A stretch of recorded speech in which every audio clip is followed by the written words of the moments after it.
You're listening to the Salty Sex Cast with Mariah and friends.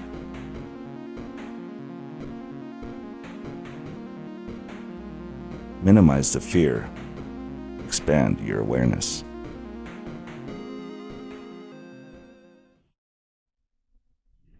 Well, we are back. It's another week, and you can't get rid of me or enough of me. I don't know, however you want to swing it. This is Mariah with the Salty Sex Cast. I am a nationally board certified health and wellness coach, certified health education specialist, and I geek out on sex. And I want you to as well. I have a new friend to introduce you all to. I have Dr. Aditi Paul, and she is a dating and relationship researcher, also a professor based in New York City, but she used her dual background in tech or technology and relationship science to examine how dating apps are transforming people's personal and sexual lives. So I'm so excited to talk about this. I have some personal stories with this, but also I'm just a wonderful person I'm excited to have. Welcome, Aditi. Thank you so much, Maria, for that warm introduction, even though I wrote it for you. And I'm forcing people to say it. But thank you so much. I'm so excited to be on your podcast and talk all things sex. All things sex. We're going to just go through a whole journey. This episode is going to be really exciting. But first of all, I want to know how you got started with sex. Well, there is an appropriate answer and there is an inappropriate answer. Which one do you want? Give it to me dirty, please, Dr. Ah! Paul. Okay, all right. Since we have struck up a chord, I'm going to give you the most inappropriate version. Well, my interest in online dating honestly started in a very desperate mode. Not sexual desperation yet. That comes in later. This was a desperation mode when I was going through my PhD program, and I really did not have any publications back then. And the first publication that I had to get out the door before I could graduate just happened to be in online dating. And lo and behold, it was a paper that went super, super viral. And that showed me something that people were interested in online dating. And not just that, they were interested in the alter side of online dating, because this is back in 2014 we're talking about, when online dating is still in its nascent phases. It's still in its nascent phase, but it was like nascenter. And my research showed that, well, online dating is great. One out of what, five Americans are meeting their partners online, but that does not take away from the fact that the other four are extremely jaded and they are not having a good time. It's a revolving door process. People are just tired. And my research showed that. And that counter argument really took off. So I pursued my research on online dating, but when 2020 came, I was reaching a saturation point with online dating because I was seeing the same things produced by researchers within and without academia. But that was also the time when I got my hands on this book called American Hookup, The New Culture of Sex on Campus. And this was a book that was written in 2016, 2017 by this person named Lisa Wade, brilliant scholar. And she talked about how the landscape of sex is changing in campuses, but there was no mention of dating apps. I'm like, this cannot be it. Like, on one hand, we have Tinder, which has gained the popularity as the hookup app. And we're talking about hookups on college campuses. How can we not talk about Tinder? So Yeah. that sparked an interest. And the inappropriate part of the story is Tinder is known as the hookup app, and I may or may not have used it as one. And I just wanted to know if other people are doing this with me, or like was I the only one? Thankfully, I was not the only one. There are multiple Instagram pages called, one of them called the hoe phase. Honestly, it's called the hoe phase, or like the Tinder, horror tales. There are multiple. I just took all of those and turned it into a very educational research project, and that's what led to my book. So exciting. So selfishly, you wanted to validate your human experience and what you were. Absolutely. Absolutely. I'm like, are other people doing this or not? Yeah. Okay. So your book, The Current Collegiate Hookup Culture. So this is really what is happening to our Gen Z on college campuses. I promise I went to school as well. Um, so really fascinating to hear just all the work that you put in to also help others. Like, yes, thank you. It's a 1 in 4. So you said 1 in 5, it's sorry, 1 in 5 are successful with online dating to find a partner, long-term partner. Well, my research did not delve so much into Mm. online dating. This is previous research. According to Pew Research, 1 in 4 people who got married, met their partners online. This is, I'm talking about like really old research.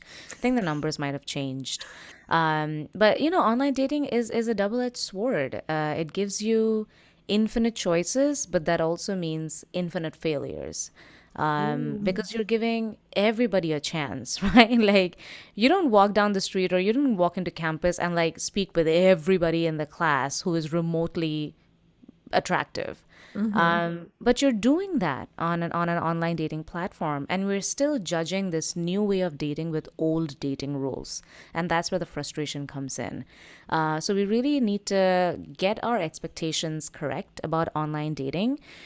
It's just a different way of courtship, and we are still in the figuring out phase. Like, how do I handle this thing in my hand that gives me access to people who I would not have met in real life, but also not drive myself crazy.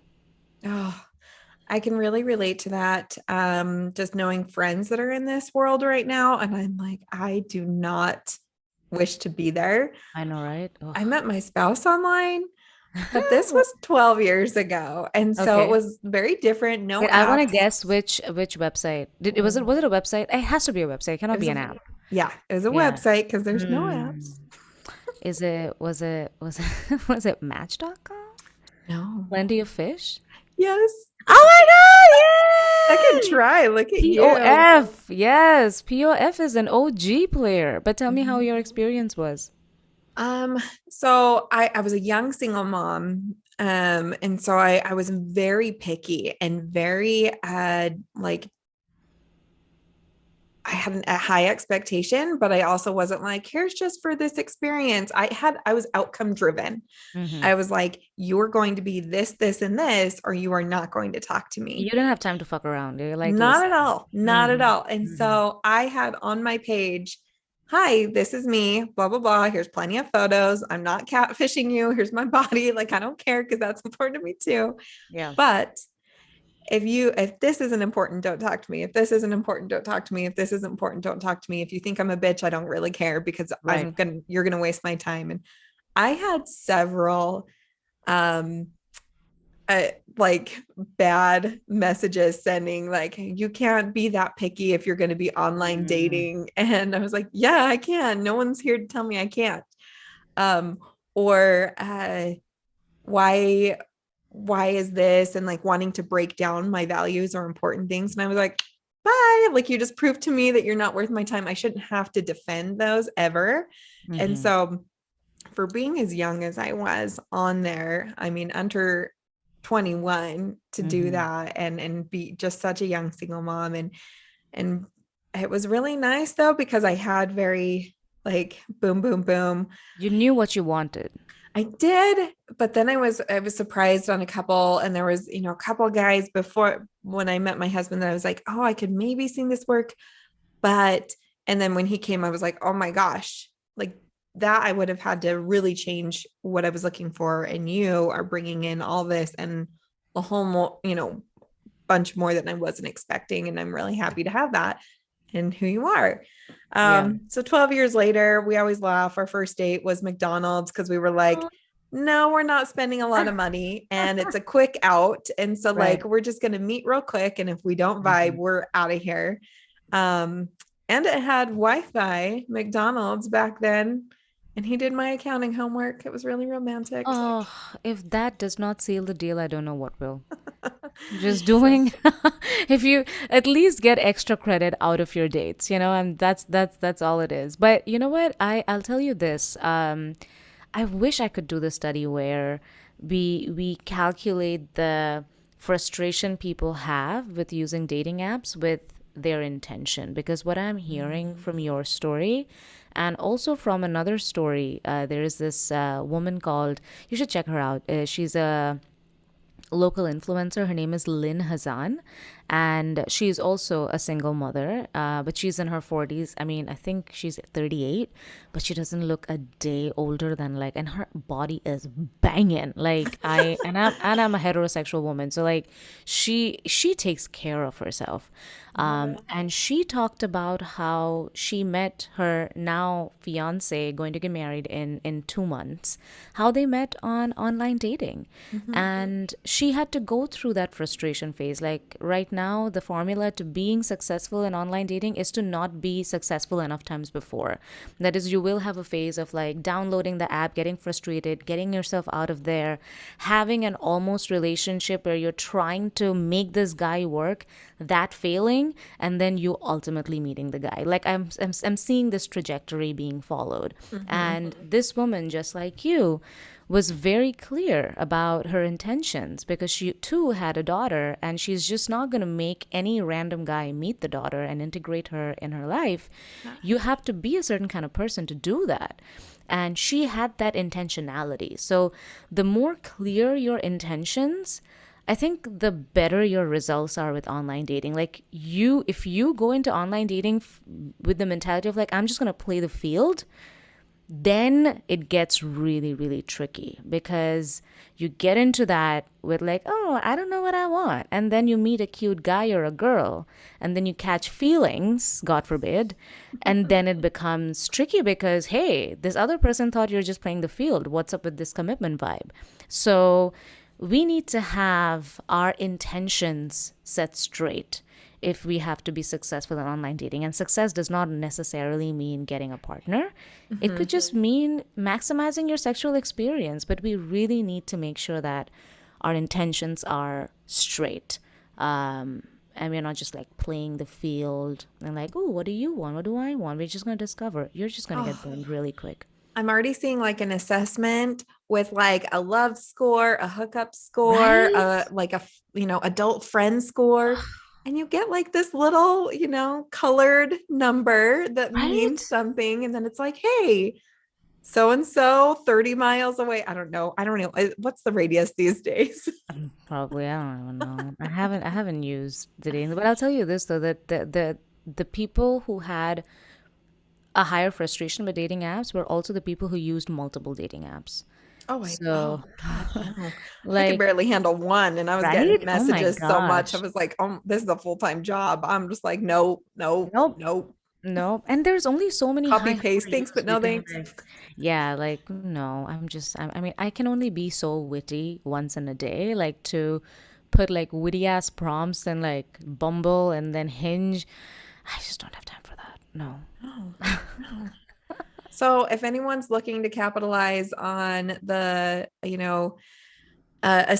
online assistant, I think some folks need help. They need a dating online assistant. You be witty for them. Then they Yeah, just go yeah, just be meet. witty for them. Like, tell me what you I need want, the and cliff then notes. Go on a and date. It's great. yeah, I'll make you look real nice. I mean, you know what? With the way things are going, there's gonna be an artificial intelligence agent. Like we are too evolved to be having these just stupid conversations like these small talks. Aren't you tired of small talks, Maria? Tell me. Yes and no. Like I You're want not you're more. not being my friend Yeah, now. I mean, I just right. needed an immediate no. Like I Right. just And don't it's have and time. it is different too post COVID. And it was Yeah. like, I don't know. I don't like just the weird how's your day going texts. And Yeah. so I've just become a non-texter totally. And it's like, Yeah. send me the important details, tell me how you're thinking of me, but don't expect much back. It's more like, yeah, Hmm. me too. See you then. Yeah. Those quick exchanges aren't for me. I'm very much, I Yeah. want to record a podcast and chat with Yeah. friends every Yeah. Sunday night. Tell me your trauma response. Let's go Right. there. No, I'm totally kidding, but yeah, there's multiple reasons why on the online dating area it has become very tricky over the years, and fixes like, oh, like we're not gonna go We're not going to chat. We're just going to meet face to face, or doing, what do you call that? Like speed dating. These are just cheap hacks, which does not really get into the core problem of online dating. That is, think about online dating as a 1099 buffet, right? Like it's enticing because you have so many choices, but the choices may just give you diarrhea. Like you're Quality is not great. quality is not great, but we or like a wardrobe filled with Shein clothes. Like, yeah, you can get $4, $5 tops, but then it's a one-time wear. It's not sustainable. Versus a good $120 blazer from Zara, it's gonna last you. I don't want to commodify love, but that's the way that I understand the problem with online dating. That is, we are cheapening human interactions at a time where we are really seeing that people value deep conversations, people value meaningful connections. So online dating websites that foster that meaningful connection or gets you closer to that have a higher chance of being successful than ones which just prompt us to use other humans as a deck of cards. It does. And instead of increasing that connection, it's like quickest way out of it. Let's Right. swipe one way or the other, on a very quick judgment. I mean, at least with Plenty of Fish, there was a whole profile, several photos, and it was a lot. I can't remember what my threshold or thing was before I would let someone go on a date with me. Like Yeah. I was like, okay. Right. And then to meet my son, I'm pretty sure it was only my husband that met my son. Maybe one other guy, but I didn't meet him online. I knew him from a different. So for any of that threshold was so high. But just asking yourself again, the whole intention, why are you on there? And what's going to bring that value that you want? Do you want to just turn them and burn them? Sure. This is what works for you. I like that. Turn him and burn him. Did you just come up with that? Is that a thing? I think that's a saying somewhere. Is that just in Utah? Oh my gosh, we need to get it out of Utah. Speaking of We need Utah to get it out of sayings. Utah. Like, please teach me. Clearly, Utah is doing it right. Or are we? You are. Excuse me. We have talked about this before the podcast. How Utah is getting things right. Green Jello and soaking Yes, let's together go. or separate is okay too. Listen, I mean, just soaking is just this human ingenuity at its best, I think. Like how to get around this moral fallacy without breaking the rules. I'm like, Fallacy. Yes. just wow. I mean, I'm amazed by this. Like it's really cool. And people who don't know soaking, please don't get us into a position where we have to describe soaking to you. Just Google it. You should Google it. Introduce yourself to that Actually, you know wonderful what? side Don't of the Google internet. it. You Urban Dictionary it. That's where you're Yes. gonna find the real tea. The real tea. So I want to hear how did you learn about it and what was your initial reaction? To soaking? Yes. Oh wow. How did I even learn about soaking? I did it. No, I'm kidding. I mean, no judgment. This is a judgment. I don't think I qualify. Like I'm gonna be the first brown Mormon. That's not happening. I just don't know if they exist. I didn't know about soaking. It was one of my friends, and we went to Utah. I did the Utah Big Four. I couldn't do the Utah Big Five. So I went. I didn't even know there was a Utah Big Five, or Utah Five. I don't know. Any which way, me and my friends, we were on this trip, and we got to talking about my research. And then one of my friends, she's just like a walking and talking book of trivia. Like she will know the most innocuous facts about facts. And she talked to me about soaking, and I'm like, really? Like that's what it is? Because I've heard, and when I was doing my research, and this is, taking it back into research terms, this is really an area we need to explore, jokes apart. That is, when we talk about how religion affects your participation in hookups, Most of that, because it is done in a predominantly white, predominantly heterosexual, and predominantly Christian universities, it Mm-hmm. always skews toward those populations. So we really don't get to see how Muslim Americans are navigating the area of hookups, how Mormon Interesting. Americans are doing that, right? Mm-hmm. All we know from the research based on the population that I mentioned, and even that research is mixed. That does religion affect the way you will hook up?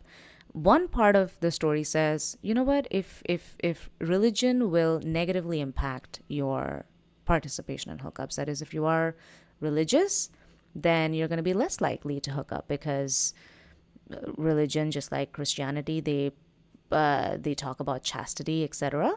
Mm-hmm. And more often than not, that's something that runs parallel across all religions. And then this other camp says that, wait a minute, being religious can increase your chances of hooking up because of two reasons. One of those reasons is that sex can be sex without being sex. So you can give a hand job and not call it having sex, or you can give a blow job and not call it having sex, or you can make out and do upper body stuff and not call it sex. You can sometimes even have anal sex and not call it sex because it's not vaginal sex. I'm talking about heterosexual relationships. So there are ways to get around that. So that's one reason why people could explore their sexuality within the confines of religion without breaking the norms. And another camp of researchers said, wait a minute, like religion can increase your chances of hooking up because you're hooking up, you're interacting with people who are like-minded like you. Uh, for example, if you go to a ministry, so you're looking at people, you're interacting with them who are like-minded, who may have the possibility of turning into a long-term partner, but Mm-hmm. for now you're hooking up with them because you have access to a pool of desirable individuals. So that can increase your chances of hooking up. So there are different ways of looking at it. So even the research that we have on religion and hookups is divided. So we cannot conclusively say that, oh, because you're a Mormon, you're going to be less likely to hook up. We don't have enough research on that. Mm-hmm. It really is interesting to hear, and where a lot of shame can come from Mhm. as well, because of that, religion, and especially high demand religions, Right. like you said, Muslim, Mormon, so many others that really have a high value of purity. And so it's interesting. So you're gonna find that whole back door to it, quote Mm-hmm. unquote, Quote unquote. of soaking or so I grew up Mormon, and I remember my bishop asking me about this stuff as a teenager because we're supposed to stay Wow. pure. So they will ask you. You're in a room alone. They have changed that if you're under 18, you can't be alone in a room with your bishop. But I was, and asking me if we were petting, and I was like, "What is petting?" Like, I Oh don't even my know. So gosh. he's describing this to me, and I was like, "This is so uncomfortable. This." Ah, I mean, if you weren't a church leader, I would say this is not okay. But since you're a church leader, I trust wholeheartedly that this is right. completely normal and okay. Now, as an adult, I'm like, what the fuck, man? Like, not okay. Not Um, okay. Did you tell somebody about, like, feeling uncomfortable? well, it's always uncomfortable, right? Because Right. you're talking about your sins. And so if you had Oh not my sinned, it gosh. wouldn't be uncomfortable. But since you had sinned, that's your guilt, and that's the Holy Ghost telling you you Mm. need to tell someone else about it. And so Oh, so you were confessing to him, and then mhm. in that flow of conversation, he asked if you were petting? Asked me more details, and he was like, "Oh, so was it like petting, Ah, or like heavy makeout, clothing oh my on and off?" God. When I was like, "You should just ask me if I feel like I have kept the law of chastity and left it at that, and let it I be my own know. interpretation." But instead it was his, and it's just, and it varies from bishop to bishop, and it's really not okay. But neither here nor there. There's a lot of great groups in Utah and in other places that are advocating for our kids and others Mhm. to not be re-traumatized or blamed or shamed or even victim blamed Yeah. if they're Yeah. survivors of sexual assault. And so it's this really hard thing. It does get me a little fired up. So I always have to just kind of pull myself out of it. But it is a very interesting piece with like language too. Cause, Mhm. as a teenager, I'm like petting, Mhm. hookup, even dating. In the Mormon religion, dating is very casual. You go on a date. So if I say, Mhm. oh, I'm dating him, or I have dated him, or we're going on a date, like it can all be very different to others, but they say you shouldn't ever have like a boyfriend or a long-term, you know, until you're ready to get married, which is so weird to me. Cause I'm like, don't you want to see like if you guys jive? If not, like you've just been on a couple dates, Yeah. because they want to avoid the hookups. Because if you get Mhm. too comfortable, at least that's my interpretation. Um, so just really interesting for one, being in Utah, for two, growing up LDS or Mormon, and just kind of having that language very, I mean, even soaking, like it's just so funny. But for you, as far as with your book and your research, hookup, did you like find a definition that majority of folks understand, or is that varying? Yeah, but before we even go there, thank you so much for being so vulnerable and using your experience to fuel something that is constructive, right? That is supporting groups who advocate for talking about sex and making our young ones aware. Give them the opportunity that we were denied, Mhm. whether we liked it or not. And it's so important. And I say that because I am also very passionate about that myself.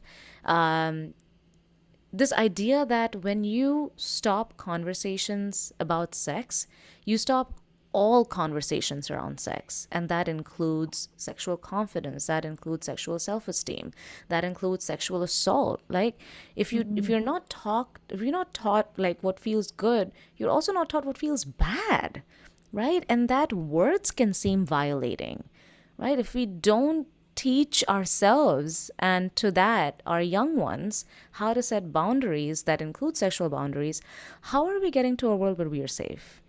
We're not, right? I mean, this formula of, of not talking about sex so that we all stay non-horny is not working out, right? Yeah. It's really not working out. So we need a rehaul. Yeah. And I'm glad that you're doing Preach. God's work. um, and now talking about hookups. Now, just like you, everybody is confused about hookups, including the scholars who have studied it since 2000. So the first documented study on hookups happened in the year 2000. That should tell you the recency of this area Oh. of research. So it was done by these three researchers named Paul, McManus, and Hayes. And they were like, "What is a hookup? Let us lead the way and give students our understanding of what the hookups are." And that formula did not work because other researchers did a student-led formula. That is, okay, you tell me what hookups are. So, overall, hookups have three prongs attached to it. Number one is there's going to be some sort of sexual activity that happens in a hookup. That's the first thing. Whether it is sex or sexual intercourse, it depends. It's something sexual that's happening, which requires body to body touch. The second thing is it can be between absolute strangers the way we see it on media, right? Like you're just meeting with somebody super hot and you just like thrust them against the wall and like you did something in the bathroom and then you get out and you never talk about it. So it can happen between strangers, but it can also happen between friends, between acquaintances, between ex-lovers. It can be. And the third thing is that hookups should be a one time thing. That's how we think of hookups. Like, we hooked up once and it's like a one night standish sort of a situation or a booty callish sort of a situation. But as it turns out, You can hook up with the same person multiple times and still call it a hookup. But all of it is under the umbrella of let's keep it let's keep it casual. Just because I'm having sex with you multiple times a month and hanging out with you does not mean shit. That could be a hookup scenario, like we hooked up a few times, right? Like that could be it. So the entire, for the lack of a better term, a vibe of the relationship is that one which is casual. So hookups are sexual, can happen multiple times between people who are complete strangers or people who are friends, and but it has to be casual. Yeah, that's what I'm like trying to even thinking like, oh, they're hooking up, oh, really? Yeah, It's like, give yeah. me the tea, right? Right. Um, but yeah, it's typically quite casual, in Casual. conversation, how it's non-committal. Mm-hmm. A lot of times it's either like the lack of another word Mm-hmm. too. It's like we're not dating per se or like dating for a goal of a long-term relationship, but we're interacting enough that we're hooking up, and wherever Right. it goes, let it, so be it, kind Yeah. of. Are you ready for like 2 minutes of nerdgasm? Yes, please do. Okay. All right. Uh, We're lubed so up and ready to go. so Let's we're, do it. we're so this is something that I read when I was like trying to understand what exactly happens in a hookup. So if I tell you to tell me what exactly happens on a first date, how would you explain that? Like what happens on a first date? Oh, like a typical right now first date, or a Yeah, typical like a my first typical date. typical right now first date. What happens? I think it's like a lot of just like 20 questions almost. Like, let me get to know you a little bit. Let me tell you about my hobbies. Let's do that. Typical public place. And then if Mhm. it's going well, we can decide together if it's going to move somewhere more private, Yeah. or if it's going to happen again, or if we're like, get me the fuck out of here, and I'll lie to you and not talk to you actually. Yeah, and that's very accurate. But the question is, where did you get this idea? Where did you get this idea of a typical play by play? Hmm. I know media for sure. I also know, from my experience as well, a lot of times it was uh, play by play similar, maybe less of the hooking up, but more of the like, is this going to be more, or do we want to drag this out a little bit longer than our like coffee date or whatever it was defined or agreed upon the first? Yeah. I'm not sure where. Yeah, Yeah. right. But this happens so instinctually, we don't even stop and question. Like, where is my idea of a date coming from? Like, who's to say what's a typical date, right? Mhm. And that's the foundation of what you call the script theory. That is, whenever we are working in our daily lives, we're all following invisible scripts, right? So, for example, if you go at a restaurant in the U.S., your script says that whether you like the food or not, you got a tip, right? But if you go to Europe or parts of Asia, tips are not mandatory. The script is different over there. Mm. Does it mean that this script is right than the other? No, they're just different. So that's script for you. I told you we're going to get into nerdgasm zone. So like Love I'm it. taking you to the second one. So now these scripts work in three tiers for us. So the first tier that you said is the media controlling the narrative, right? It's called the intercultural script. And the script comes from one, through the media, and two, our interactions with friends. Like when we see them also enacting this, we think, oh, okay, so this is the vibe that we're giving. Then you have the interpersonal script. That is, okay, I have this GPS for a date, but then when you're on the date, people say, oh, you should not be talking about your ex, right? But then Mm. both of you get comfortable and you do talk about your ex, right? So you're deviating from the intercultural script and making your own interpersonal scripts. So both of you are controlling that. The third script is intrapsychic script. Intrapsychic script is what are the actions that are happening to you and what you're doing telling you about yourself, right? So if you kiss somebody and if you are somebody who's like, I have broken my vow of chastity for this kiss, that kiss would mean something very different to you versus somebody who's on her whole phase, right? This is just another kiss for her, right? So why are you looking into it? So that intrapsychic script is how are we interpreting our actions and the other person's actions. And that's where the trickiness of hookups comes through. That is, I am hooking up with this person multiple times. In my head, this has become exclusive-ish, monogamish, but the other person is working with the intrapsychic script that we didn't set any boundaries. Like, I thought this was willy-nilly, free street. So that's where it gets a little bit tricky. Okay. And I'm very familiar with that model. So you walking me through it, I'm like, I can even see the circles going in. Right? But very interesting to lay that on, or, looking through those lenses for dating. I just never stopped to ask myself why. I do, like to tell society to fuck off as often as I can. So it's just like, it's really funny because I'm all, no, you're going to meet my standards or not. I'm not going on a date with you. I mean, even back to my online dating profile, and, someone's like, well, I didn't meet this. I seriously had a checklist, and I said, don't talk to me if you can't mark all of these. They weren't like ridiculous. It was really just, these are all my values. And I don't want to spend, several weeks trying to hash this out through messaging or anything, texting. So it's really interesting to just see how much we go just through life with following those scripts without questioning it. Without ever Nothing at questioning all. them. I mean, just, or when you do question it, everyone freaks out around you. Right. Why did you just offer to pay? Right. You're the girl. Or like, what? No, and it's really interesting to see. We're just a dumb species. Like, I'm just amazed how we made it this far. So evolution should not have supported us. Like, it's I don't know. I'm just amazed every day. Idiocracy, isn't that the movie that comes to? Is there a movie about this? I'm gonna watch. Yes, that we get dumber and dumber as we keep going. But I don't know if you've seen Don't Look Up. Oh, yeah. Yeah. So it was like, I think Idiocracy maybe came out in the late 80s, early 90s, maybe mid 90s. I don't know. It's been a long time.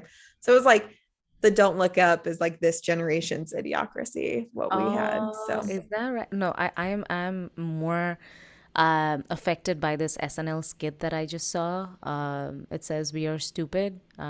It's just the best thing ever. Like SNL, it gets 90% wrong for me. I'm like, I don't laugh at half of their sketches, but for some of them, they really do get it right. And this was one of them. Like, we're just collectively stupid. Like, you know what? And it was a plea for people to go vote. So people like don't go voting because they're like, oh, it's a stupid vote. And they're saying that even if you're stupid, it's a vote. Just like it counts. Just go and vote for people. Anyways, what's worse than a lame joke is like explaining that joke. But here I am. Oh, we're having fun. I love it. So about your journey, your personal experience with online dating, and then, what came about with your research. Anything just really surprise you that you were just like, holy shit, why haven't we uncovered this? Or we are headed to the trash. Like our society sucks. Anything like that come up for you? It's something that didn't surprise me as such, but I did see it through my own experiences, and we're not going to go into graphic details about that, is your chances of engaging in riskier sex when you're hooking up with somebody through online dating apps. What happens in online dating app-based hookups is it's good in a way if you're looking for just hookups and hookups only, because your intentions are straight, right? There is no alcohol involved where you're like feeling this guy or girl up and like, ooh, I thought they gave a signal. There is no misinterpretation. Like, you're talking with this person, probably you've led with very suggestive photos of yourself, and that's a primer for this other person to get it that I'm here not to be your wife, but to explore my sexuality, right? So the intentionality is very clear. Now what happens is, because you're having these sexual interactions with this person, with your partner through dating apps. First is the dating app that you're using. So if it's Tinder, the expectation is already there that this is going to be sexual. Then you might have your suggestive photos, so that exacerbates the sexualness. Then you go into chatting and you might just, exchange some thirst traps. So like the sexualness of your conversation is escalating with every step. So when you do meet, right, there is a certain level of comfort that's there and a certain level of predictability that's there that could lead you to engage in sexual behaviors that you would not have engaged in other situations. And one of them is condom negotiation. That can be very tricky. And again, just like religion, the research on condom negotiation is also divided. One side of the story says that the more familiar you are with your partner, the more you're likely to use a condom. And another part of the research says the more familiar you are with your partner, the less likely you're going to use a condom because you have a certain level of trust with them. So both of them, we can see why they would be the case. But in my research, I saw that students who did meet their partners through dating apps were more likely to engage in riskier sex. So now this riskier sex could be they went in for a making out session and they went straight into intercourse. Could be protected, but it could also be unprotected. So that's what I would say. That is, especially in heterosexual relationships, for women to go in knowing that they will need to stand their ground when it comes to condom negotiation, because it is important. And there are cases of stealthing. There are cases of sweet talking. We cannot be messing around with any of that, especially with like the situation right now, where the Supreme Court is just in Mercury retrograde. That's how I could like explain it. We need to be much more safer and less flagrant with our sexual choices if we have decided to engage in casual sexual encounters. Oh, I love that. Just the more we talk about it, and I love the stand your ground, be prepared for that fight. And I like how you called it condom negotiation. And even how you said, oh, we might get sweet talked. No, straight up coerced into not using one. I mean, that is sexual assault. Oh yeah. Oh, 100%. And so for folks not even realizing that, where you have come to the conclusion we are going to use a condom and then a partner like slips one off or is being sneaky, that is taking your rights away. That is assault. And so and I will scare the shit out of anyone who thinks it's not. And so especially when we don't have full control of our bodies right now, because of our political climate and who knows what other bullshit our dumb species is cooking up. Oh gosh. But absolutely, I think that's really, really important to talk about and be just prepared. Yeah, just be prepared. Be prepared for the worst, and hope you get a positive experience that again empowers your sexuality. Really, really fun. A lot of people are having really a lot of fun, and that's why it's continuing. It can be a fun. And you know what? I don't want to doom scroll this. And I don't want. I mean, and that's another thing female sexuality is such a tricky thing to begin with, where on one hand we are asked to be like we are chastised for being sexual, and on the other hand, when we are gonna be sexual, we are like scared shitless, like, oh my gosh, like you are going to be like in this position where you're one-offing with this guy about condom negotiation, or you're gonna be assaulted. Let's just have fun. And this is for all the men as well, and this is for same-sex relationships, because condom negotiation in gay relationships extremely important, right? I mean, we need to do that. And the most surprising result about non-protected sex was lesbians. They are not using protection. And I was having this conversation with another sex coach, and I wrote this in my paper that same-sex hookups, especially for females, they need to start using dental dams. I They didn't know. do. I just didn't know what a dental dam looked like. Yes. And this woman, she showed me, and it's seared in my brain. And I'm like, I can see why people would not want to use this.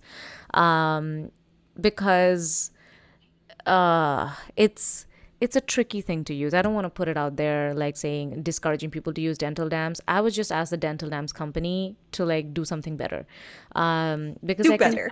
just do better. Like create something which just does not look like me poking my tongue through a deflated balloon. Like it really looks like that. Um, but I can see why people in same sex relationships, especially if they're female sexual relationships, they wouldn't think that, protection is a conversation they should have. You absolutely should be having that, right? You Yes. can you can contract like very like diseases that can stick with you for your life if you're going down on a woman or on your partner, and God forbid something happens, right? So like protection is not just for gay relationships, protection is not just for heterosexual relationships, protection is for every relationship, and Every boundary setting. relationship, even long Every term relationship. marriage committed. It's so Absolutely. great to just be comfortable with that. Yeah. Now I love that you brought up dental dams because I'm like, I've seen them, I know how they work. I've Mm-hmm. never personally used one. I Mm-hmm. know, shock and awe. Right. But I was talking to a bunch of girlfriends and I was like, we should have a ladies' night where we all get drunk and play with them and like You're right. Oh get my gosh. comfortable Can I be using them. invited? Yeah. I was like, let's, like, cause you have like the girls' nights where they like, get the mirror out, look at your yoni, connect to it, all Right? that fun stuff. But I was like, why don't we do that with protection? Try some different things. Like just be familiar with this product so you Yeah. aren't shuffling around in the dark and so you're already so comfortable in using it. You're Yeah. confident in how it works, Yeah. how to get them. Mm-hmm. You have them readily available. Um, and so, I mean, that's the number one failure from condom is user error. It's Yeah. it's not the actual product, it's how it's being used. And so just getting comfortable with them, Yeah. it's something I have sons going through puberty right now. And I'm like, when Oh, do is I he 13? yes. My nephew is 13. Oh my gosh. Yes. I hate it. I hate it so much. He has a personality now, and I'm like, what? You're not emotionally dependent on me anymore? What Right. is And they're that? so funny in their They own way. And are. other times I'm like, no, No. don't Go you back to dare. 11. It was such a jump, right? Like, oh my Mhm. gosh, pre-COVID they were pre-teen, and post-COVID they are like teen. Yeah. It's a lot to take in. It needs Right. to I was stop. like, they were just like towards the end of elementary school, and now they're like in junior Oh, high, yeah. but still living life that they can skate by like COVID classes. And I was like, what the Yeah. heck? It's driving me Yeah. nuts. But Yeah. yeah, because I'm like, when do I start allowing him to explore that product, right? A Mhm. condom and just saying, you know what, just play with one. They can Yeah. be fun balloons, They were but gonna just be understand cringed. what they look like, right? Yeah. Yeah. Cringe, They right? they will be cringed. I mean, I have never spoken about sex with my parents. Like you know what? I learned about sex from porn. I learned Mm-hmm. about sex from my friends. I learned about sex from Hollywood. I learned about sex from Bollywood. I learned about sex from all of these places. But I'll tell you this, that my mom created a safe space for me to come to her if I needed advice, right? So Mm-hmm. like my mom is the first person who insisted that I use a condom when I'm having sex, because she was like, "Listen, I don't want to know what you're doing, but just be safe." And that was enough for me, Yeah. instead of somebody demonizing sex for me. And I think as parents, the faster we come there, we don't have to be the walking, talking, virtual 3D Kama Sutra for our children. They don't have to No. come to us. Mm-hmm. But just know that if you have a question and if you're curious, I'm here. And you're going to be cringed out. That's okay. Have your moment. But then when you're past that, we can have a real conversation. Right. I mean, I tease him because I was like, you are far more educated than a lot of your peers. Right. And Thanks you to have your mom. access. Yes, you're welcome. You have access to Oh a my lot of gosh. information that people don't have access to or don't have that relationship. And And so, I give him a hard time, teasing him all the time, but he's really great to take it. And so I'm like, oh, I don't know when that time is to really um say and start getting Mm. comfortable with like all of these things that are available out there. Cause I remember even just like the word condom, like at Oh 13, you yeah. were like, oh my gosh, hee hee hee. And it's like, I know. this is safety. This should be Yeah. like super easy to like Right. talk about. I don't, giggle at soaking. I don't care, but condom shouldn't be one that you Yeah. fear or like that's silly. Anyway, it's just one of those things that as a parent, you're going to question. I'm always questioning, but for yourself growing up, you said, your sex education was even like Bollywood and things Mm-hmm. like that. I'm Mm-hmm. not over familiar with other than like kissing is kind of like Yeah. a big deal. Yeah. But how was Ah, that exposure? Bollywood is great. It nobody does romance like Bollywood does romance. Let me tell you that. There's a very, it's just it. Oh my God, it romanticizes suffering. That's what it is. Like a lot of Mm, a lot of our love stories that are there are these two people who are just so maniacally in love with each other, the two main characters, and they have to fight against all odds to be together. So it could be religious odds, it could be class odds, it could be distance odds. So, like, you fall in love with the idea of love. So, and interesting. yeah, so that's what I learned from Bollywood. That is okay. Like, I want to fall in love with the idea of love. To do the sexual bit, though. I was like, tell me more about what you That's learned. that's when my sexual awakening happened with Nick Carter of the Backstreet Boys. Like that's just I'm dating myself completely. Like what happened to him, God only knows. Um, but you watch these Hollywood movies where things are more graphic and they're shown more openly. And you have select art house movies in the Indian cinema landscape, which will talk about sexual scenarios. I also grew up in the age of the interwebs, where the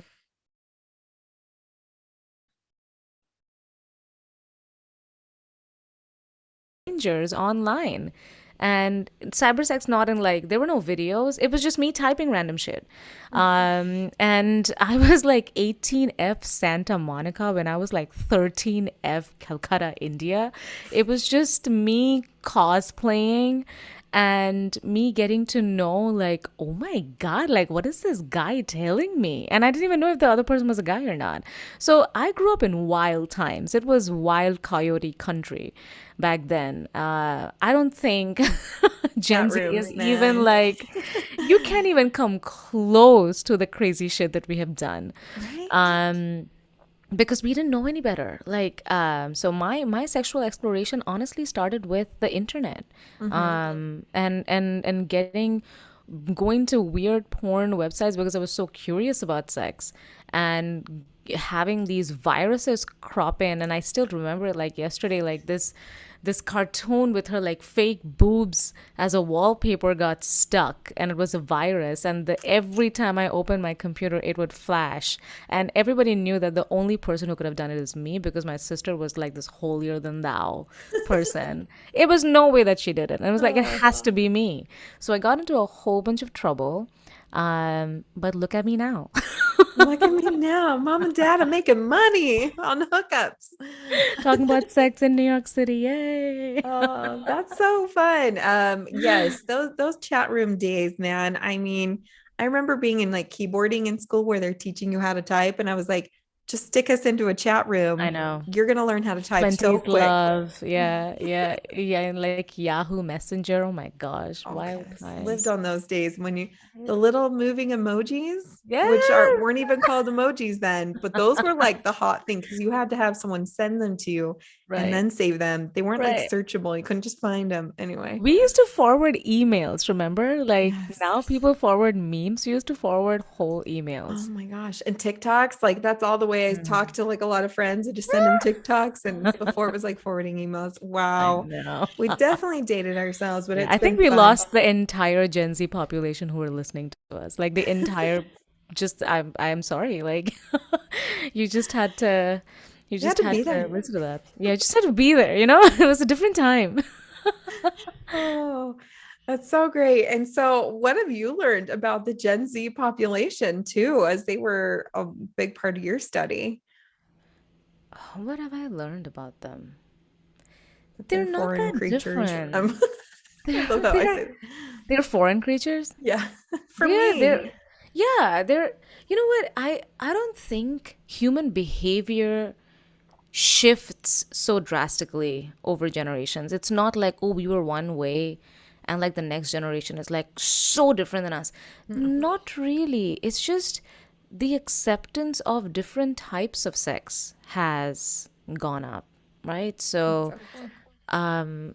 for example, sugar dating, right? Like we didn't have sugar dating back in our day. Even if we did, it was not mainstream. No, But nowadays, 14% of college students are sugar dating. And you see, really? yeah, and you see content on, in TikToks where, they're like, oh, I'm here because my sugar daddy paid me money. And that's becoming like more, yeah, commonplace. Less Um, stigmatized. Yeah. Less stigmatized, yeah. So I think that the second thing is the rise in LGBTQ identifying individuals, which I think is highly positive. But in terms of like engaging in sexual acts, they are not going to orgies. That's not happening. They are they are being sexual without having sex. So there are different ways in which you're expressing yourself that Mm. you're a sexual human being, and that could be sexting, that could be putting up suggestive photographs, and they're very very chill. That's what I found out. I'll read out a quote to you. This one person said, we had been talking for a while. After we had exchanged Snapchats, we would talk on there, send pictures, and video call on Skype. We both admitted our feelings for each other. Then we decided we wanted to go on a date. We decided upon a location that worked for both of us. Then she picked me up and we drove there and had a date. So a date comes in much later, right? Like they have Wow. so much mediated communication before. So by the time the first date happens, that becomes a significant hallmark in that relationship. Versus for us, maybe that first date was the beginning of our relationship. This is you have Skypes, you have Snapchats, you have streaks, and then you have a date. So for them, a date could mean something more serious than me or you. Whoa, that is really interesting to think about. Can we even blind date anymore? I mean, because even if someone tells me someone's name, I'm going to go see what social media they have. Oh yeah. Like, I mean, they've got to have some type of online footprint. Yeah. I am not You above trying to look find them. through. Right. And you know what? It's not like we are morbidly curious, that too, but sometimes this can be just a self-preservation strategy for women at Yeah, least. Like we definitely. want to Definitely. protect ourselves. Like we want to send our location and be aware. But yeah, I don't think blind dates are something people are fucking around with anymore. Like I just want to know your social security by now if I'm Right. going on a date with you. Yeah. Yeah, it's so interesting that like that was just something. I mean, I don't think I was ever set up on a blind date. Um, it was maybe just a slight generation. I was like on the tail end of that, Hmm. possibly. But it's just so interesting to see where we have shifted Yeah. and where the actual physical date is a hallmark because you've been building up to and you've had so many other types of connection Hmm. before that. Hmm. That's really cool. Yeah. But also can be, just a warning sign of it's okay to communicate deeper before Yeah. that. Hmm. We don't have to just communicate in swipes and emojis Hmm. and gifts. That's it. I think Oh. that's the best wrap-up statement ever. Don't Done, wrap, communicate in let's emojis. go. Yeah. Yeah, love it. So where can they find you, your information, your research, your book, um, be your best friend? Yes, please come talk to me. I'm on all the socials. Most of my handles is I am Aditi Paul. It's the handle that I use on Instagram. It's the handle that I use on Twitter. If you go to Twitter, I'll look very lame because I only have like 100+ followers. If I go to Instagram, I look a little bit more cooler because I have like a couple more followers, but I look my coolest on LinkedIn. So if you want to communicate or like get in touch with me, please get in touch with me. My name is Aditi Paul. My book, The Current Collegiate Hookup Culture, is out on Amazon. It's on Barnes and Noble, wherever. But I'll tell you this, if you really do want to support me, just follow me on my socials because that impacts me more than selling another copy of my book. You can get it in your library and save your dollars. Get some condoms. Love it. Yes. Or some dental dams. Let's do it. Damn it. That would have been a great thing to just slip into each one of your books as a little dental dam and a condom. It's not a bookmark, it's just a gentle dam. Love it. Oh, Thank it was you so so much. It was so wonderful. much fun. Oh, Really, yeah. I could talk to you all day. And yes, I love all the data and just nerding out on that was fun, but just the personal connection and all Yeah. of that. So thank you so much for your time. For everyone listening, please follow us on social media as well. Give the podcast a 5-star rating if you think it's worthy of one on Apple Podcasts. It helps us get out to more folks. And if you're interested in becoming part of the Cool Kids Club on Patreon and get some more fun content and get to chat with us on our live Q&As, you can go to patreon.com/saltysexcast. And each and every cent that comes in from that just gets put back into the podcast. So just want to thank all of our patrons, our current patrons right now. And if you want more information, you can always just visit saltysexcast.com. It's all right there. Love y'all. See you next time. Thank you for listening to the Salty Sex Cast. Ready for round 2? Find us on Facebook.